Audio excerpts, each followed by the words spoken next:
बिस्मिल्लाहिर्रहमानिर्रहीम। अस्सलाम वालेकुम डियर स्टूडेंट्स। 10th क्लास की केमिस्ट्री का हम चैप्टर नंबर 15 पढ़ रहे हैं। हार्ड वाटर के नुकसानात के बारे में हम पढ़ेंगे। हार्ड वाटर के नुकसानात क्या क्या होते हैं। तो disadvantage of the hard water, जो हार्ड वाटर है ये हम पहले भी पढ़ चुके हैं कि हार्ड वाटर क्या होता है। यानी ऐसा वाटर जिसके अंदर जो साबुन है उसकी जाग जो है वो नहीं बनती, लेकिन साबुन जो है वो नीचे बैठ जाता है, उसको हम हार्ड वाटर कहते हैं। तो पहला जो नुकसान है वो इसी हवाले से ही है कि हार्ड वाटर से वॉशिंग में रुकावट होती है। यानी साबुन की जब जाग नहीं बनती तो उससे क्या होता है कि वॉशिंग में रुकावट होती है। हार्ड वाटर से वॉशिंग में क्या होती है, रुकावट होती है, और साबुन की ज़्यादा मकदार इस्तेमाल होती है। तो ये इसका नुकसान है हार्ड वाटर का। हार्ड वाटर से वॉशिंग में क्या होती है, रुकावट होती है और साबुन की ज़्यादा मकदार इस्तेमाल होती है। नंबर 2 है हार्ड वाटर पीने से मैदा में ख़राबी पैदा होती है। हार्ड वाटर पीने से मैदे में क्या होती है, ख़राबी पैदा होती है, पेट ख़राब हो जाता है हार्ड वाटर पीने से। तो इसके दो नुकसान हो गए। पहला नुकसान ये है कि वॉशिंग में रुकावट होती है और साबुन जो होता है वो ज़्यादा इस्तेमाल होता है। दूसरा क्या है कि मैदे में ख़राबी पैदा होती है। तो दो नुकसान हो गए इसके, पहला और दूसरा मैदे में ख़राबी पैदा होती है, ये भी इसका नुकसान है।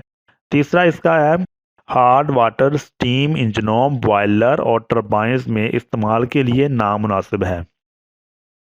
यानी हार्ड वाटर जो है ये हम स्टीम इंजनों में भी इस्तेमाल नहीं कर सकते, बॉयलर्स और टरबाइन्स के में इस्तेमाल के लिए नामुनासिब है। क्यों नामुनासिब है? क्योंकि इसमें मौजूद इनसॉल्युबल कैल्शियम और मैग्नीशियम साल्ट इनके अंदर लेयर बना लेते हैं जिन्हें स्केल्स कहा जाता है। तो स्केल्स के बनने की वजह से जो हार्ड वाटर है वो स्टीम इंजनों में, बॉयलर्स और टरबाइनों में इस्तेमाल के लिए मुनासिब नहीं है।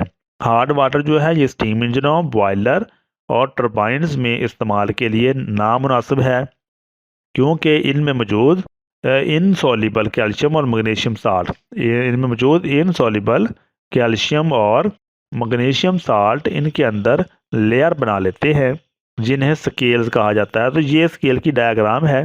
ये पाइप है, तो पाइप के अंदर ये वाइट कलर का ये वाला जो वाइट कलर का चढ़ा हुआ है, इसके अंदर लेयर चढ़ी हुई है, इसको हम स्केल कहते हैं। क्या कहते हैं? ये स्केल्स हैं। तो ये ट्यूब है, ट्यूब के अंदर यानी पाइप के अंदर ये स्केल चढ़ा हुआ है, वाइट कलर का स्केल, जिसे हम जंग भी बाज़ दफ़ा कह देते हैं, स्केल कहते हैं। तो ये हार्ड वाटर की वजह से पाइप जो हैं वो अंदर से बंद हो जाते हैं, जिसकी हम स्केल कहते हैं। तो इसलिए जो हार्ड वाटर है वो स्टीम इंजनों, बॉयलर और टरबाइन में इस्तेमाल के लिए नामुनासिब है, क्योंकि इनमें इनसॉल्युबल कैल्शियम और मैग्नीशियम साल्ट इनके अंदर लेयर बना लेते हैं। तो ये वाली जब लेयर बन जाती है तो इसको हम स्केल कहते हैं। स्केल है ये वाला जो बन जाता है, स्केल कहलाता है। तो स्केल की वजह से जो पाइप हैं वो क्या होते हैं, बंद हो जाते हैं, ब्लॉकेज हो जाती है। स्केल की वजह से क्या होता है, ये हीट के नाकिस कंडक्टर्स हैं। स्केल क्या है? स्केल्स, या फिर यहाँ पे स्केल लिख ले, स्केल्स। स्केल तो हम जानते हैं ना, वो तय को कहते हैं स्केल्स, या फिर स्केल्स, या फिर जो तय है उसको स्केल्स। ये क्या करते हैं? स्केल्स हीट के नाकिस कंडक्टर्स हैं। हीट के क्या है? नाकिस कंडक्टर हैं, इसलिए ज़्यादा फ्यूल इस्तेमाल होता है। इनसॉल्युबल कैल्शियम और मैग्नीशियम सल्फेट्स ना सिर्फ इंजन की कारकर्दगी को कम करते हैं बल्कि बॉयलर के फटने का सबब भी बनते हैं। तो ये है हार्ड वाटर के नुकसानात के। बॉयलर के अंदर जो है ये एक तो ये है कि उनके जो पाइप है वो बंद हो जाते हैं, स्केल उनमें बंद, पाइप ब्लॉकेज कर देती है। दूसरा ये है कि ये जो स्केल्स होते हैं ये हीट के क्या है, नाकिस कंडक्टर हैं। हीट के नाकिस कंडक्टर हैं, इनमें से हीट आसानी से गुजर नहीं सकती, इसलिए ज़्यादा फ्यूल इस्तेमाल होता है। और फिर क्या है कि इनसॉल्युबल कैल्शियम और मैग्नीशियम सल्फेट्स ना सिर्फ इंजन की कारकर्दगी को कम करते हैं बल्कि बॉयलर के फटने का असबाब भी बनते हैं। तो इंजन की कारकर्दगी को भी काम करते हैं, बल्कि क्या है, बॉयलर जो है वो फटने का असबाब भी इन स्केल्स की वजह से ही होता है। तो ये थे इसके नुकसानात जो हमने पढ़े हैं। अब हम खुद तशख़ीसी सरगर्मी को हल कर लेते हैं। आपकी बुक के अंदर मौजूद है खुद तशख़ीसी सरगर्मी। तो पहला सवाल है इसका, कौन से साल्ट वाटर हार्डनेस की वजह बनते हैं? कौन से साल्ट वाटर हार्डनेस की वजह बनते हैं? तो हम पहले भी पढ़ चुके हैं, ये बहुत ही आसान है। कैल्शियम और मैग्नीशियम के बाइकार्बोनेट हैं या कैल्शियम के सल्फेट और बाइसल्फेट्स हैं। कार्बन डाइऑक्साइड का मिला पानी कैल्शियम और मैग्नीशियम के इनसॉल्युबल कार्बोनेट्स को सॉल्युबल बाइकार्बोनेट में तब्दील कर देता है। यानी कैल्शियम और मैग्नीशियम के जो बाइकार्बोनेट्स हैं, कैल्शियम और मैग्नीशियम के बाइकार्बोनेट्स, ये क्या करते हैं, वाटर को हार्ड कर देते हैं। कैल्शियम बाइकार्बोनेट और मैग्नीशियम बाइकार्बोनेट। इसके अलावा ये पानी कैल्शियम और मैग्नीशियम के क्लोराइड और सल्फेट्स को भी हल कर सकता है। यानी कैल्शियम के सल्फेट्स और मैग्नीशियम के जो सल्फेट या क्लोराइड्स हैं, ये भी पानी में अगर मौजूद हों तो इन साल्ट की मौजूदगी पानी को हार्ड बना देती है। तो हमारा सवाल ये था कि कौन से साल्ट हैं जो वाटर हार्डनेस का, साल्ट कौन कौन से, हमें उन साल्ट के नाम बताने हैं। तो 4 साल्ट हैं। पहला हमने पढ़ा कैल्शियम और मैग्नीशियम के बाइकार्बोनेट। ये है कैल्शियम बाइकार्बोनेट, मैग्नीशियम बाइकार्बोनेट और कैल्शियम क्लोराइड, मैग्नीशियम क्लोराइड और कैल्शियम सल्फेट और मैग्नीशियम सल्फेट। ये वाले जो साल्ट हैं ये पानी को क्या कर देते हैं, हार्ड बना देते हैं। फिर हम पढ़ते हैं पानी को बॉयल करके टेम्परेरी हार्डनेस दूर करने के तरीके की वजाहत करें। पानी को बॉयल करके टेम्परेरी हार्डनेस को दूर करने के तरीके की वजाहत करें। तो पहले भी हम पढ़ चुके हैं, पानी को बॉयल करके टेम्परेरी हार्डनेस जो है उसको आसानी से ख़त्म की जा सकती है।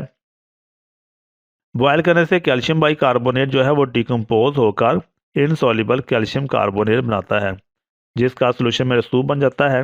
यानी कैल्शियम बाइकार्बोनेट टूटकर क्या हो जाएगा, insoluble calcium carbonate. Calcium bicarbonate से कैल्शियम कार्बोनेट बन जाएगा। कैल्शियम कार्बोनेट ये इनसॉल्युबल होता है और रसूब बन जाते हैं और नीचे बैठ जाते हैं।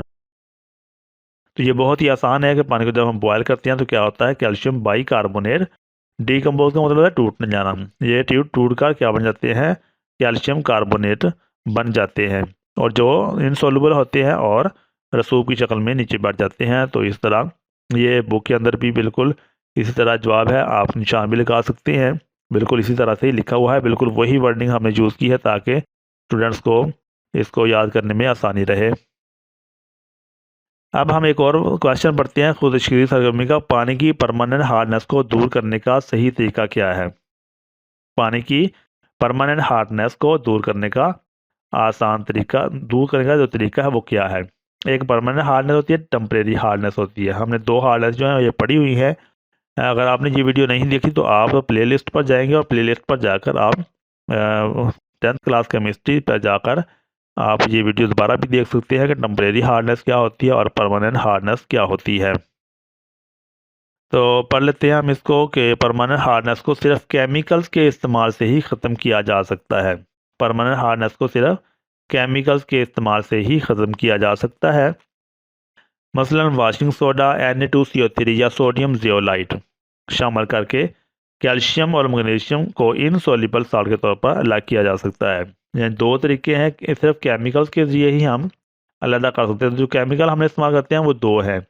एक है वाशिंग सोडा जिसका फार्मूला Na2CO3 है और दूसरा क्या है, सोडियम जियोलाइट। सोडियम जियोलाइट, ये 2 जो केमिकल्स हैं जब हम डालेंगे हार्ड वाटर के अंदर तो क्या होगा कि जो कैल्शियम और मैग्नीशियम के साल्ट है वो इनसॉल्युबल साल्ट में कन्वर्ट हो जाएंगे और उनको फिर हम अलग कर लेंगे।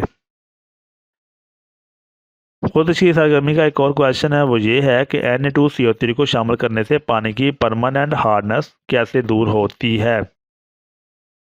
तो Na2CO3 जो होती है, ये वाला Na2CO3 जो है ये वाशिंग सोडा जो होता है उसका फार्मूला है। Na2CO3 ये वाशिंग सोडे का फार्मूला है। तो वाशिंग सोडा शामिल करने से कैल्शियम और मैग्नीशियम आयंस बिलतरतीब इनसॉल्युबल कैल्शियम और मैग्नीशियम कार्बोनेट की सूरत में अलग हो जाते हैं। यानी वाशिंग सोडा शामिल करने से क्या होता है, कैल्शियम और मैग्नीशियम के जो आयंस हैं ये क्या होते हैं कि इनसॉल्युबल कैल्शियम और मैग्नीशियम कार्बोनेट की सूरत में अलग हो जाते हैं। इनसॉल्युबल कैल्शियम और मैग्नीशियम की सूरत में क्या होते हैं, अलग हो जाते हैं। तो हम इसको अलग कर लेते हैं। Na2CO3 वाशिंग सोडे का फार्मूला है Na2CO3 plus CaSO4 calcium sulphate CaSO4। तो ये जब मिक्स होती है तो बन जाता है CaCO3। ये Ca और ये CO3 आपस में मिलेंगे तो क्या बन जाएगा, CaCO3। ये CaCO3 बन गया। पीछे Na2SO4 जो है ये आपस में मिल जाएंगे, ये Na2 और SO4 जो है ये आपस में मिल जाएंगे और बन जाएगा Na2SO4। तो इस तरह ये वाटर की जो परमानेंट हार्डनेस है उसको ख़त्म कर देते हैं। इस तरह मैग्नीशियम सल्फेट है और Na2CO3 है। ये Na2CO3 वाशिंग सोडे का फार्मूला है। Na2Mg, ये Mg है और ये CO3 आपस में मिल जाएंगे तो बन जाएगा MgCO3। और पीछे रहेगा Na2 और इस तरह SO4, ये आपस में मिल जाएंगे तो बन जाएगा Na2SO4। और इस तरह मैग्नीशियम कार्बोनेट और कैल्शियम कार्बोनेट जो होते हैं वो इनसॉल्युबल होते हैं और उनको हम फिर अलग कर लेते हैं। खुद की सरगर्मी का सवाल है हमारे पास, सोडियम जियोलाइट पानी को सॉफ्ट कैसे करता है। सोडियम जियोलाइट पानी को सॉफ्ट कैसे करता है। तो जब पानी को रेजन से गुजारा जाता है, रेजन यानी सोडियम जियोलाइट, उसको रेजन भी कहते हैं। पानी को जब सोडियम जियोलाइट या रेजन से गुजारा जाता है तो सोडियम आयन हार्ड वाटर में मौजूद कैल्शियम और मैग्नीशियम आयन से तबादला कर लेते हैं और इस तरह जो वाटर है वो चेंज हो जाता है। ये जियोलाइट है, सोडियम जियोलाइट जो है ये CaSO4 की जगह ले लेगा, यानी Na जो है यहाँ से इसकी जगह आ जाएगी और Ca जो है वो उसकी जगह चली जाएगी। इसे कहते हैं आयन का तबादला हो जाता है और Ca जो है ये Ca जियोलाइट बन जाएगा और Na2SO4 ये वाटर के साथ मिक्स हो जाएगा। जो पानी वाटर की हार्डनेस है वो ख़त्म हो जाएगी। जब पानी को रेजन से गुजारा जाता है तो सोडियम आयन हार्ड वाटर में मौजूद कैल्शियम और मैग्नीशियम आयन से तबादला कर लेते हैं और इस तरह जो वाटर है वो सोडियम जियोलाइट की वजह से सॉफ्ट हो जाता है। आखिरी क्वेश्चन है, बॉयलर स्केल से क्या मुराद है, उन्हें कैसे ख़त्म किया जाता है। तो ये जो सवाल है ये बहुत ही मशहूर सवाल है, बॉयलर स्केल से क्या मुराद है, इन्हें कैसे ख़त्म किया जाता है। तो बॉयलर स्केल हम पहले भी पढ़ चुके हैं। ये वाली जो इसके अंदर जंग चढ़ा हुआ है, ये वाइट कलर का रसूब जो चढ़ा हुआ है, इसको बॉयलर स्केल कहते हैं। ये फ्रेश है, ये वाला जो पीस है ये फ्रेश है और ये फ्रेश पाइप है। और जो इसके साइड में पड़ा हुआ है ये क्या है, ये वाला ये पुराना है, ये बॉयलर के अंदर से निकाला है। तो इसके अंदर ये वाली जो प्लाक चढ़ी हुई है इसको स्केल कहते हैं। तो ये बॉयलर स्केल है। हार्ड वाटर स्टीम इंजनों, बॉयलर और टरबाइन में इस्तेमाल के लिए नामुनासिब है क्योंकि इसमें मौजूद इनसॉल्युबल कैल्शियम और मैग्नीशियम साल्ट इनके अंदर लेयर बना लेते हैं जिन्हें स्केल कहा जाता है। तो कैल्शियम और मैग्नीशियम के जो साल्ट है वो इनके अंदर क्या कहते हैं, लेयर बना लेते हैं। उन लेयर को क्या कहते हैं, स्केल कहा जाता है। तो ये हमारा सवाल था कि स्केल, बॉयलर स्केल से क्या मुराद है। बॉयलर के अंदर कैल्शियम और मैग्नीशियम के जो इनसॉल्युबल साल्ट होते हैं वो लेयर बना लेते हैं जिन्हें स्केल कहा जाता है। अब इन स्केल को साफ़ करने कैसे हम रिमूव कर सकते हैं। तो ये जो केन नज़र आ रहा है ये तेज़ाब का केन है, एसिड केन है, एसिड इसके अंदर मौजूद है। तो इसके ऊपर लिखा भी हुआ है स्केल रिमूवर। तो ये स्केल रिमूवर वाला केन है।